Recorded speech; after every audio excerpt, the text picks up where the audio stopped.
واخيرا تم الامساك. تم امساك بالديب.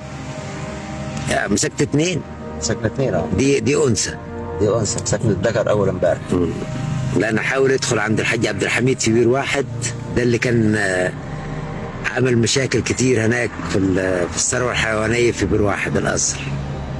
فطبعا امبارح اتمسك واحد والنهارده اتمسك الثاني، دي الانثى دي في بير واحد القصر. ولسه فيه تاني. ولسه الحاج عبد الحميد هناك نصب لهم فخ وما شاء الله يعني. افلام بالمرصاد هناك ان شاء الله. البيت بتاعته ودنه بص غير ودن الكلب وغير خالص. في حاجه هنا يعني، دي الحكمه ايه منها؟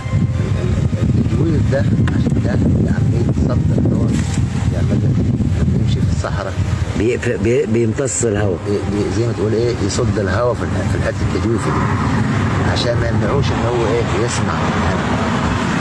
زي الحته اللي بتبقى في الطيران في الجناح بتاعت الطيران، عازل عشان نفس الحكايه عشان ايه يعني دي تاخد الهواء ويسمع وهو يسمع من هنا. ودنه غير كده بص، وتخينه غير كده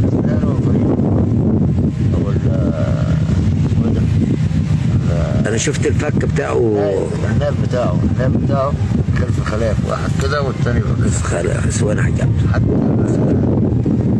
حتى السنان بتاعته برضه سنانه مش زي سنان اي حاجه عاديه. بص من هنا الناب بتاعه بص اهو، جاء باله واحد تاني مختلف مش غير بعض الاثنين. ايوه خلف خلاف عشان يخش الحواف. الضفر بتاعه ضفر زي السكينه. الكلام بتاعه بص زي السكينه والله زي السكينه. بيشتغل بيفرده بقى اكتر من كده، بيبقى طويل عن كده لما يجي يقطع بيه او يمسك بيه او حاجه. نفس الحكايه اللي قدام بص، اللي قدام دي بقى عشان ايه والله زي السكين. بص ايه ده، يدخلها في الجلد بتاع الحيوان، يشق يقطع تقطيع.